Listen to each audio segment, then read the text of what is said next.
Welcome po ulit dito sa ating channel ang Showpoll.ph.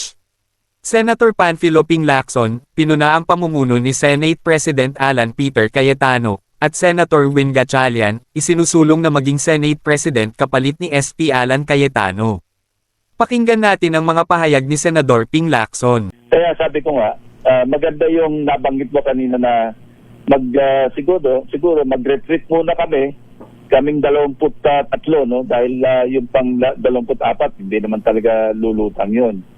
At least, pero initiative ito ng Senate President. Alam mo kasi ang nangyari, dati ang Senate President treats himself and he is being treated by his peers as the Senate President of all, whether minority black or majority black.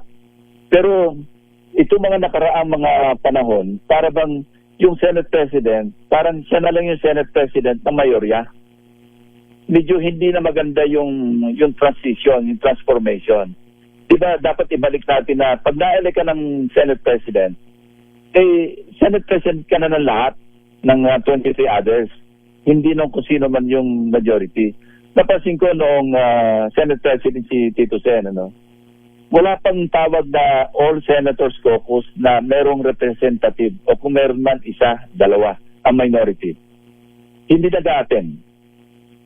Hindi dapat yung kami, tatandaan ko na nung panahon ng yung mga Senate President pa nung inabot namin noon, si Senator Drilon, Senator Villar, yung mga dating Senate President na inabot namin. Kapag tumawag ng All Senators Caucus, lahat kami present. Lahat kami nagpo-contribute sa discussion. Kung ano yung mga hindi pwede matalakay sa floor or openly, doon namin tinag-uusapan. Pero lahat kami nandun. At magkakatabi kami, hindi mo ma-distinguish sa arrangement ng upuan, sa seating arrangements, kung sino yung majority, minority. Kasi magkakatabi, halo-halo. Pero ngayon, pag nasa lounge kami, kitang-kita mo kung sino yung majority, kung sino yung minority. May ganong dynamics. Pero ang bottom line sa amin, ito ay talagang sabihin na nating cast in stone, as of this moment. Dahil nung huling nag-usap kami, nag-caucus kaming 11, napagkaisa namin, hindi na negotiable sa amin na iba pa yung papasok. Kung gusto nila sumama, si Senator Sherwin ang gusto naming Senate President. Parang all or nothing na kami kay Senator Sherwin.